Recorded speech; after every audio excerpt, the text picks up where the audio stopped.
Okay, sorry about that. Right, and just making sure you can see the right screen. Looks like you can. I will jump in. So very first up, apologize if you've come here looking for a talk about vendor risk. I did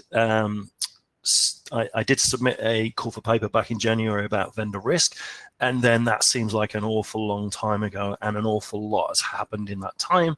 So a few months ago, I approached the AusCERT crew to see if they were amenable to me switching this talk around and talking about ransomware, and they agreed, and here we are. Now, I wrote a talk that ended up growing and growing and growing exponentially, so I'm conscious I've got 35 minutes bar the time we've gotten to this point, so I'm going to try and race through a lot of material as quick as I can. So first up, let me make sure my thing works. Who am I? So most people I know work with call me Pinky, Eric Pinkerton. I am old guy in the InfoSec world. You can find me on Twitter or LinkedIn, and the icons there are the Pareto principle, the 80-20 rule, about how much InfoSec information versus shit posting you're likely to see in those two environments. Obviously, I'm here live. I'm not pre-recording this, so feel free to interact, throw some questions my way, show you care, and hopefully we'll enjoy it. So, without further ado, let's start at the very beginning. When was the beginning of ransomware? So, essentially, we're going back to the wonderful year of 1989. That was the year that George Bush Sr. was sworn in, the year of the Tiananmen Square massacre. The Berlin Wall comes down and Bond Uni opens its doors in the Gold Coast for the first time, and enter stage left this chap. This is Dr. Joseph Popp. He's a Harvard-educated evolutionary biologist, and he had the bright idea to send 20,000 floppy disks to the delegates of the World Health Organization's conference on AIDS. And the delegates who ran this software were infected by what came to be known as the AIDS Trojan, because of the name of the conference, or PC Cyborg, and received a screenshot along these lines. It was a pretty janky piece of code. It modified the autoexec.bat file on your computer, and each time you rebooted it, set a counter, and when that counter hit 90 times, it encrypted your file allocation table. And in order to get your computer back and working as you want it, you had to send a banker's draft for $189 to a PO box somewhere in Panama. Now, Dr. Popp was a much better evolutionary biologist than he was a malware writer. And of course, there were a lot of programs that came out very quickly that showed it was very easy to recover your data without paying $189. And the details were a little bit sketchy, and we don't really know how much money people sent, but it's unlikely he recouped the cost of the sheer cost of mailing out 20,000 floppy disks. He has this story, or he had the story at the time, that his plan was to raise money to donate that money to AIDS research, and he was certainly involved in AIDS research. And unfortunately, his OPSEC was about as good as his coding, and he was summarily arrested in the US. He was extradited to the UK to face charges. But when he arrived in London, he began exhibiting really weird behavior. And according to the British press at the time, he took to wearing condoms on his nose. He wore a cardboard box on his head, and he put curlers on his beard to ward off the threat of radiation. And of course, the POMs kind of reminded me of this guy. The POMs got fed up of this, and in about November 91, they just shipped him back to the US, where he kind of lived out his days scot-free. The sad ending is, unfortunately, he died in a car crash in 2008, so he never really got to see the legacy of his career come to the fruition that it is today. The after story was in about 96. Some, I'm guessing, bearded, sock-wearing, sandal-wearing academics who were working with the IEEE published a white paper where they went through his ransomware and explained that the problem was that he'd used symmetric cryptography, not public key encryption. And had he used public key encryption, it would have been a much more effective way. So great guys for giving the malware or authors of tomorrow some cool hints on how to do it better. Now, from the AIDS Trojan in '89, it was pretty quiet. We start seeing a few more attacks pop up in the sort of early 2000s. But they're all pretty flawed, as any ransomware, any ransom attacker will tell you. The tricky part is getting away without getting the money without getting caught. But at the same time as this was happening, we're seeing the development of the early parts of cryptocurrency. And of course, just in sort of December, January 2008, 2009, Bitcoin becomes to fruition, and we start reading about, there was the chap who paid 10,000 Bitcoins for a couple of pizzas. We saw Silk Road come about. So now we have the convergence of these two worlds. And on the September the 5th, 2013, a lot of people woke up to a screen that looked a bit like this. And this is what most people see as the definitive beginning of crypto malware. So CryptoLocker was the first crypto malware attack that worked because it married the concept of ransomware with public key encryption using AES and RSA private keys that were stored on the criminal's infrastructure. And of course, now we have this easy method with which to pay that was well enough understood that people could actually go and pay.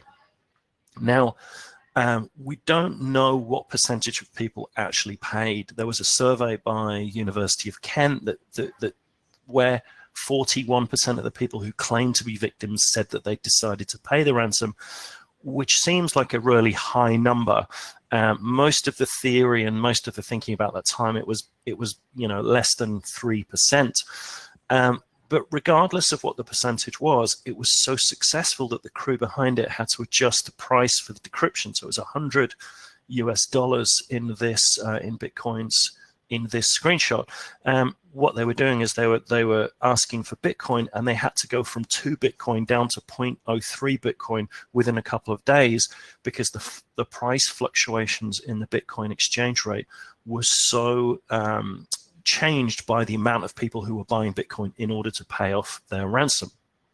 Now, looking at the researchers subsequently think they netted about $3 million US off the back of this attack, and we still don't really know who they were.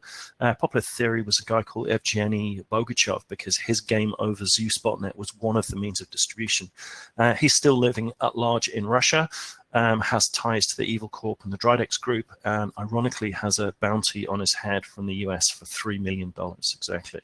So if it is him, it's a nice little irony there.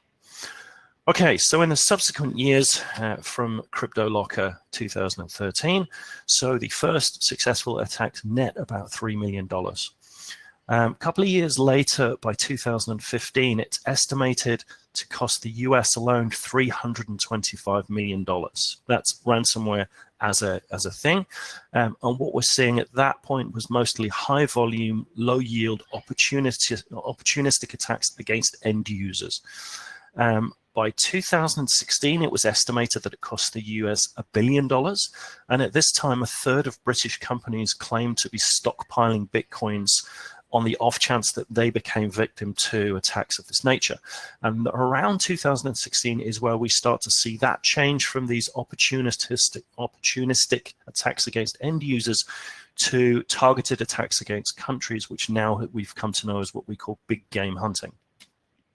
So 2017, Cisco did a cybersecurity report where they predicted that ransomware, or they said ransomware was growing at about 350%. And then we start to see people talking about the zenith of ransomware, and that it was going to start to taper off, because people had got the news, they'd seen the WannaCries, and they'd got the message, and they were getting their backups sorted out. There was a great report at this time in 2018 where the Atlanta city government spent over $17 million recovering from an attack where the ransom was $52,000. And in 2019, we saw Baltimore City spend over $18 million recovering from an attack where the ransom was $76,000. Around 2019, we saw Norsk Hydro get hit, and they reportedly spent $85 million recovering. Now, these numbers quickly got taken by people who didn't really understand the mechanics of this, and we start to see the daft idea floated that it's much cheaper to pay the ransom than it is to recover, because if you look at $52,000 on one hand and $17 million on the other, it seems better to pay $52,000, but of course that's a false dichotomy, because you don't pay the ransom and then get back to business as usual. You then have within short order to figure out how it happened and close the door. Otherwise, you're going to get attacked again in quick succession, as we saw with Toll Group this year. In 2020, the average ransom is reported at $84,000, but that's a completely nonsense statistic, because organizations now don't choose a random amount that they think you'll pay based on what everyone else pays. What they'll do is they'll go and do research on your organization. They'll work out what your kind of overall business worth is using things like Zoom info, and they will calculate an amount that they think you will pay based on some algorithm around how much they think it will cost you to pay for things like the PR fallout and the reputational damage and the cost of recovery and so on and so forth. So it's predicted now that ransomware is $1 trillion industry. And this is 2020. So 2020 is what has kind of led to me giving this talk, because 2020 has been insane. Right at the end of 2019, we saw an interesting change in tack from the ransomware gangs. And what happened is they went from encrypting the information on the basis that they were hoping you wouldn't have a decent backup. And of course, by the end of 2019, most organizations had their backups pretty good. They'd gone and spent a fortune on really cool offsite backups. They'd got their silver bullet, and overnight the attackers changed, and suddenly we weren't hunting werewolves anymore. What they were doing was threatening to publish that information on the dark web. So Maze Group led the charge with this. They stood up their first leak site in, I think, December 2019, and then most of the other ransomware crews have followed suit. So in January this year, we saw Netwalker, their debut, where they hit Toll Group, and TravelX were hit by Revel. Talman Software is a company that writes software for the wool industry. Were hit in February, which brought that industry to a halt for a week or so. In March, Henning Harders, who are another logistics company, got hit by Maze Group. In April, we saw Cognizant got hit by Maze. In May, Porthole Group got hit again, this time by Nephilim. June, we saw Lion Group get hit by Revel. We saw Xerox get hit by Maze. We saw Garmin get hit by Evil Corp, and we saw Honda get hit by Snake. In July, we saw Carson Wagon Travel get hit by Ragnar. August, we saw Canon, LG, Regis Healthcare, Carnival Cruises, all be hit by these types of gangs. And in September, we've seen Equinix already. And everybody's fear, what everyone's asking at the moment is, could we be next? And for a lot of organizations, unfortunately, the answer is you very well could be. What is interesting is there's this idea, we don't know how many people pay these ransoms. There's no accurate statistics, and realistically the only people that can tell us how many people pay and how much they pay are the attackers themselves, and they're not forthcoming on that type of information. I've heard as much as 70% of people are paying ransoms, which again seems very high to me, but what we do know is a lot of organizations are paying. And if we actually go back to this, the ones that I've highlighted in red are the ones that we know that they've paid.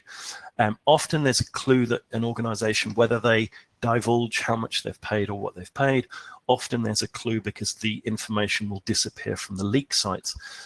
This is interesting with Equinix, as Equinix got hit by the Netwalker crew, and there is no information about Equinix on Netwalker's leak site at the moment, which is an indication that they're probably in negotiations to pay, which doesn't mean that they will pay. They might just be stalling for time, but it's hard to hide the fact that you've paid if you indeed pay. So to the question of, is it even legal to pay a ransom in Australia? Now this comes up an awful lot, and I've heard lots of people saying this, and it's taken me a while to actually find the legislation that people are kind of alluded to. And what we have is the Criminal Code Act of 1995, which is Commonwealth law in Australia. And it basically says it's a serious criminal offence if a person deals with money or property where there's a risk the money or property will become an instrument of crime. So what it says in legal speak is if you give money to someone and you have a reasonable expectation that they will use that money to commit a crime, then that is a serious criminal offence, which means that where the argument can be made that attackers are going to reinvest the money that you give them into getting better at attacking people, which is almost certainly what we're seeing, then there is a big problem. However, what the attackers have quite probably unwittingly but fortunately done for themselves is by switching to this tack of double extortion, which is this added threat that, well, we will release your data and that will result in embarrassment to your customers and the leak to those personal, that personal information becoming public. Now you have what's called the defense of duress. And the defense of duress is a legal instrument by which if you reasonably believe that the threat will be carried out unless an offense is committed, and there's no reasonable way that a threat can be rendered ineffective, then you're allowed to make that payment. And it's a bit like saying, well, if someone's holding a gun to your head, then you can break the law. And this is effectively now, from a legal standpoint, you've got someone holding that gun to your head. So I'm not a lawyer. Don't take this as legal advice. But the often throwaway line that it's not legal to pay a ransom in Australia, or indeed anywhere in the world, is probably moot given this change in tack. So what I talked about so far is those attacks affecting Australians in general, so Australian organizations or Australian customers of those organizations. If we zoom out a little bit and find out what else has been going on in these recent months, I found a chap on Twitter called Dark Tracer. I'm assuming Dark Tracer is his handle rather than a bit of nominative determinism. He kindly allowed me to use the spreadsheet he's published on Twitter, which is an analysis that he's done of about 514 separate attacks, which are broken down by 14 prominent groups or gangs. It's not just this year. This dates back a little bit, but you can see it's a prolific problem. Now, unfortunately for me, the spreadsheet this guy shared was in the form of a JPEG, so I had a fair bit of work to do to OCR it and turn it into something I can analyze. But for you guys, I went ahead and did that, and this is essentially what I came up with. And you can see from this, again, this is not just limited to Australian organizations, this is kind of globally, but you can see that the Maze Group has been very busy. And I went and had a look at these top of the top 8 or 9 groups, and looked at what the attack vector that was being reported as them, how were they doing this? And you start to see some common patterns. So spear phishing, brute forcing, and password spray attacks against RDP. Lots of vulnerabilities against things like VPN technology. Well-known bugs. We're not talking about 0 days. We're talking about macros, VBS within Word documents, all kind of common garden things. However, as we've gone on and we've started to see big payments being made, and we've started to see these organizations reinvesting in their people and their capabilities, we're starting to see an uplift in those capabilities. And now more than ever, we're starting to see use of tools like Cobalt Strike or PowerShell Empire, which are really the considered pen testing tools. They're not dissimilar from the tool sets that we're using to carry out penetration testing, which means that there's a folly in thinking about this in terms of, well, as long as I close my RDP and I patch these 7 issues that I've read about in the newspapers, I'm good. They will, if they target you as an organization, they will use whatever vulnerability they can find to get into that organization. And I'll dig down into a little bit more how I think that works. I talked about leak sites. So there's heaps of them. There's 13 groups that I know of that have leak sites. They're all relatively easy to find if you care to go looking for them. And this is kind of what they look like. They look like relatively uninspiring websites. This is Clock Leaks. This is the famous Revil Happy blog. This is an organization whose information has been uploaded. They're in Clarence Street in Sydney. This is Doppelpaymer. This is the Maze Group. It's a little bit more polished, and they actually service on the clear web as well as on the dark web. Now, because Maze came the top of that list, 40% of those attacks, I thought it'd be interesting to have a look at Maze as an organization. I read a lot of opinion by journalists about the size of Maze and how it worked, and they were beginning to describe them as a cartel. We're starting to see other crews upload their leaks to Maze. So Maze almost are acting as a clearinghouse for other attackers who don't have either the appetite for risk to run their own leak site or the expertise. Because obviously running a leak site brings an awful lot of heat on you as an organization. And I thought, well, I run a team of pen testers and security people. If I was given a job to compromise the number of companies that we've seen, or pen test the number of companies that we've seen compromised, how many people would I need in the time that they've had to do what they've done? And I thought I'd do a little bit of modeling. I know what you're thinking, looking at my cheekbones. Obviously, modeling is something that comes as second nature to me. So here's what I came up with. So based on the first attack that we saw on the 29th of May and taking it up to the 31st of August this year, there were 460 days. And if we assume they work 5 days a week and have weekends off and have holidays and that kind of time, there was 211 successful attacks, and not successful in terms of yielding a ransom payment, but successful in terms of exfiltrating data from those organizations. I came up with a number of about 10.5 days per attack, which is basically, this was my breakdown. So if I say it's time lost to unsuccessful attacks, the selection, the compromise, the lateral movement, the exfiltration, the upload, is off the bottom of the screen, unfortunately. But I worked out, based on my sort of scoping, finger in the windy, about 10.5 days, and roughly 0.5, half 50% success ratio. That gave me a total effort of 2,215.5 days. And if I assume people are working around 80% utilization, which is roughly the sweet spot for this type of activity, I predicted they would need only about 21 people to do what they've done. But now consider that if you look at this through a startup security lens, organizations don't start up with 21 people and run at 21 people. They start up with one person who recruits someone else, and then it kind of grows in this sort of long curve.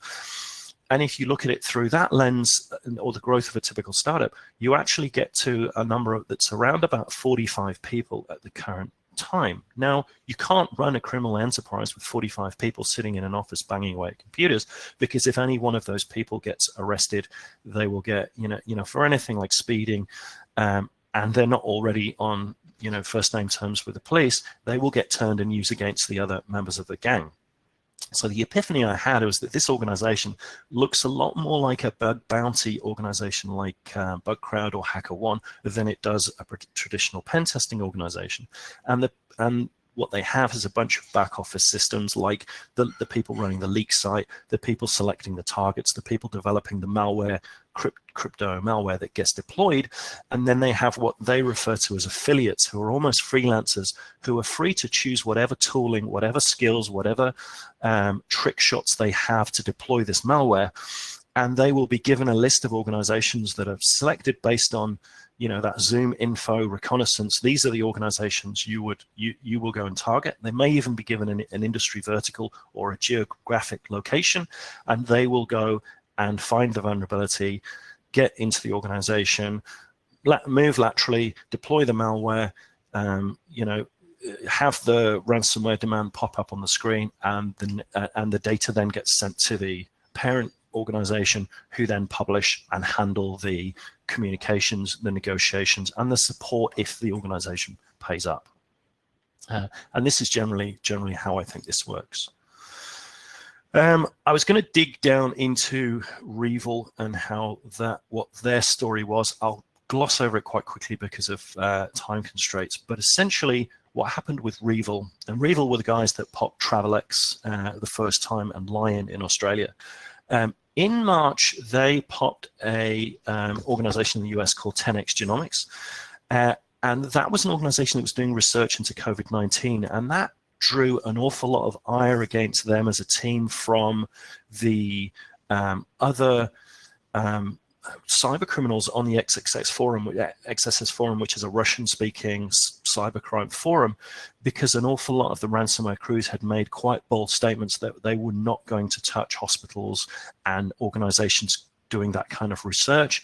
And a lot of organizations have published statements on their leak sites saying, we will not target hospitals, and if you are a hospital or you're working in the space and you do get ransomware, we will give you the keys for free. So REvil kind of really pushed against the tide with this.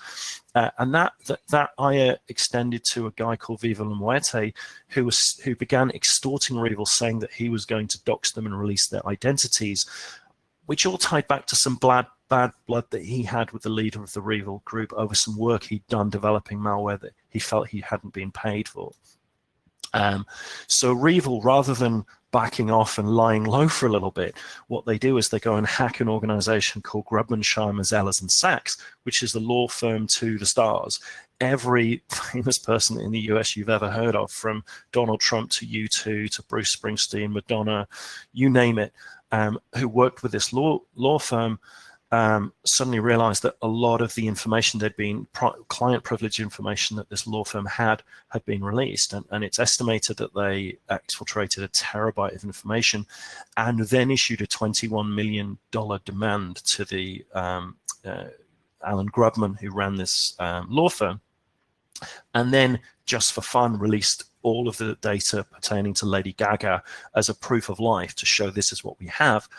And of course, Grubman wasn't going to hand over $21 million and made this very bold statement saying, we're not going to pay you because you're probably going to release the data anyway. And we've been told by the FBI that negotiating with terrorists is a violation of federal criminal law. So he was implying that the FBI had branded REvil terrorists. The FBI have since kind of rolled that back and said, not really, they're not terrorists, which is probably good to hear. But in response to Grubman telling them to go and shove it, they basically increased the ransom to $42 million and then pivoted to that ransom to Donald Trump and said, we have a load of embarrassing, dirty laundry on you, and if you want to win the next election, you should pay up. And then they released a bunch of information around Trump to prove that they had information about Trump, which all turned out to be completely harmless nonsense. And then what we see is the other members of the forum just calling them out for bluffing. And they then, not disconcerted, double down and hack another law firm. They're still going. You'd think they'd lie low or come back as a different name, but they hit Jack Daniels recently, and they're still trying to auction off Madonna's information on the dark web. How are we going for time? Are we good? This is Maxim Yakubets, leader of the Evil Corp, very high ties into the FSB in Russia, so untouchable, which is why he's able to do donuts around police station in his urban camo Lamborghini. Carlson Wagon-Lit travel case I talked about earlier. This was interesting because there's a whole chat that has been published online where there's this very, very cordial discussion with Carlson and the Ragnarlocker guys negotiating the price. It's all very, very collegiate and cordial, which is absurd given the context of it. But what you realize is that these guys genuinely think they are kind of Robin Hood characters, robbing from the rich and giving to the poor. That's kind of how they're squaring it in their mind. What they finally wind up with for $4.5 million is the most expensive penetration test report in the history of InfoSec, which is here, which is clearly hasn't been peer reviewed and not something we would send out. I'll dig into that in a little bit. But yeah, pats on the back all round. What a great professional you've been. August, we see Tesla, which is a complete botch job, but according to the filing, this handsome chap here walks into a bar somewhere in the States and has a beer with a Tesla employer, offers him somewhere between $500,000 and $1 million in Bitcoin to assist in a ransomware attack. So go to work and open an email. The interesting part of the filing, which is fascinating if you read it, is that the plan includes a discussion around the attackers running a denial of service attack at the same time as he's planning the ransomware as a distraction, which is the first time I've ever heard about this being discussed in a real world context outside of, it's a common trope in academic papers that attackers always do a denial of service attack as distraction. Never actually heard about it happening, but this was discussed in the filing, which leads me to suspect they might not actually be a very competent crew. I don't know. Igor, if you're listening, my advice is to pop a condom on your nose and a box on your head and grow a beard and put some curlers in it, tell them you're worried about the radiation, and you'll be home in time for Christmas. So where to from here? What we're going to see. So I think we're going to obviously see more attacks. They're going to get more sophisticated. We're going to see more mature organizations getting owned, and we're going to read more news about them paying bigger ransom demands. I think we're going to have to sit through a lot of boring InfoSec talks about the threat of insiders being bribed or placing jobs. We're going to see more smart devices services being affected, a la Garmin, because that was a very effective pain point for that organization, and why Garmin paid up so $10 million reportedly so quickly, because people's watches stopped working and they weren't happy. I think we'll see insurance companies changing their language about the idea of payments. There's definitely been some anecdotal stories to date where insurance companies have insisted that organizations pay the ransom, because by getting the organization to pay the ransom, the insurance company kind of absolves itself for having to pay for the cleanup, which, as you've seen from the examples I've shown, is a lot more than the cost of the ransom. So if the insurance company can pay the ransom, they can wash their hands and let the organization finance the following, the cleanup and the forensics and the so on and so forth. I think we'll see more suggestion of ties to government. So where these crews are being caught, they will get turned and used for the government's the government in charge's aims, potentially. I think we might see some FBI takedowns of some of these leak sites, which I think could lead to some turf wars or amalgamation. I'd be interesting to see what the traditional organized crime gangs view on this. They must be side-eyeing ransomware as a much easier way to make money, because it's starting to surpass the drugs trade in terms of the amount of money that's being made. And if we do see the FBI taking down and arresting and extracting these people, I think that vacuum is likely to be filled by even more aggressive and less honorable REvil-style attackers who haven't really got any ethics. Digging down into this, I wanted to end on what do we do about this, digging down into Ragnar's pen test for CWT. In security language or consulting language, what this eventually translates to is use a GPO to roll out some decent policies for your local machines, update everybody's password, force everyone to update their password once a month, which I think is probably one of the more painful recommendations I'd be pained to make. Adopt the concept of least privilege, something we put on a lot of our reports. Do application whitelisting. Yeah, easier said than done, but it goes a long way to help this. An AV is SO 2000, go and get EDR and an MSSP. So all the stuff at the end where they're talking about, we suggest at least 3 system admins working 24 hours, 4 admins working 3 shifts for 8 hours a day. What they're talking about there, they don't realize it, but they're talking about an outsourced managed SOC solution, which will go a long way to defeat this. My recommendations is, apart from all of those things, is number one, don't let this be you. The cost of prevention has just got a lot better than cure because of this specter of data being leaked. You could ask your favorite InfoSec consultant to give you some kind of ransomware readiness assessment. We're doing a lot of work in that space at the moment, essentially using things like the NIST CSF to show that your bases are covered comprehensively. It's not just about prevention. You do need to think about what happens if this does happen to you. Multi-factor authentication on all the things Do not expose RDP. Do not put up with people who argue that they can secure RDP. It can be done, but it's so hard, and we're seeing so many successful attacks through that vector. Patch and scan your IP, your public IP space regularly for vulns or misconfigurations. Don't have a situation where an unpatched box can sit on the internet for 3 months because nobody realized that there was already an any rule on the firewall. Use a secure email gateway. Don't rely on Office 365 to filter, an E3 license to filter malware coming in.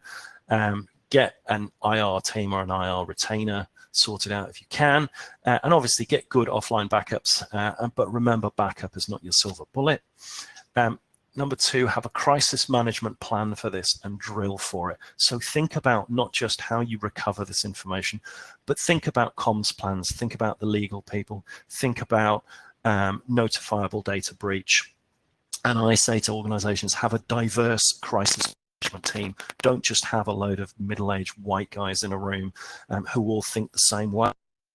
Get a diverse team, and that's when you start to really get some good thinking around the stuff. Run some tabletop exercises, and go through the thought process of what happens if you decide early on that payment is actually an option, that you want to negotiate, that if you do want to make a payment, how do you do that? Don't pay, obviously, standard advice, but if you must pay, if you want to go down that road, make sure you negotiate and make sure you are courteous and professional to the attackers, because they will burn you if they sense you're messing around or you're not respecting them.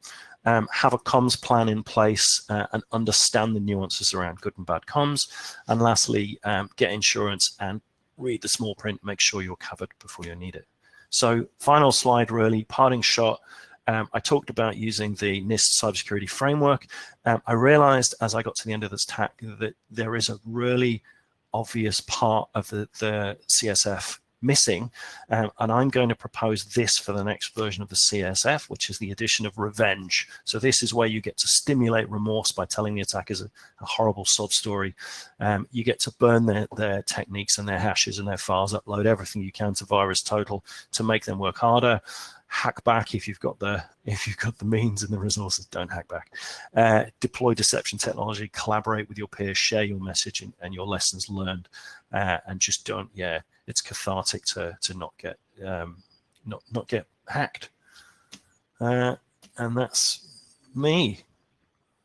Questions if we have any. Right, here we go. How do we see the targets getting smarter?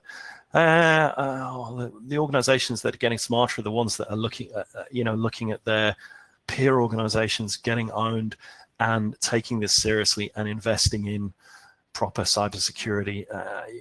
If you do, the reality is, if you do all the basics right, you quickly get to a point where the attackers will move on after a few days of not being successful. And getting that right is things like, the essential A, the application whitelisting, good awareness training, not having exposed RDP that hasn't been patched in 3 years. I will share the slides, but I'll need to turn them into a PDF and jigger them about a little bit. Otherwise, you'll just get a lot of unreadable slides. What I see as the insurance company incentive for payment of a ransom. In short, what I'm saying is, if you're on the hook, so cyber insurance has been through this weird life cycle where it was seen as a really burgeoning way to make money for the insurance companies. And they didn't really, I don't believe they really had the same empirical actuarial data to make decisions. So what they did is they set a number to see what would happen so that they could collect some data, and ended up making a lot of big payouts for a lot of organizations. And they didn't want it to be, the discussion to be, I spent money on cyber insurance and then the cyber insurance company weaseled out of paying because it turned out I had an unpatched XP box on the internet. And I think what the insurance company have, I see insurance through a cynical view, which is the first thing an insurance company will do when you try and put in a claim is try and, adjust that claim or weasel out of paying it for some, you shouldn't have been, I'm not going to pay for your vehicle to be fixed because your driver's license expired by 1 day and therefore you shouldn't have been driving, therefore it's not our fault. I think one of the ways they've realized they can do that is if you think about an organization with a $56,000 ransom, where it ends up costing $20 million to repair or recover from that ransom demand, if the insurance company can pay the ransom, then they can stand back and say, well, all of the other costs are yours. We've fulfilled our obligation. Whereas if you don't pay the ransom and you sit back and you spend $20 million recovering, and then you can say, well, this is our loss, make me whole, then they're potentially on the hook. Again, I'm not an insurance person. I'm not an expert in that field, but I certainly think we'll stop hearing stories where insurance companies have insisted that organizations paid the ransom, which is certainly something I've heard. Fantastic. Thanks for that, Eric. Clearly, we're running a bit behind now. So thank you. That was really good to hear.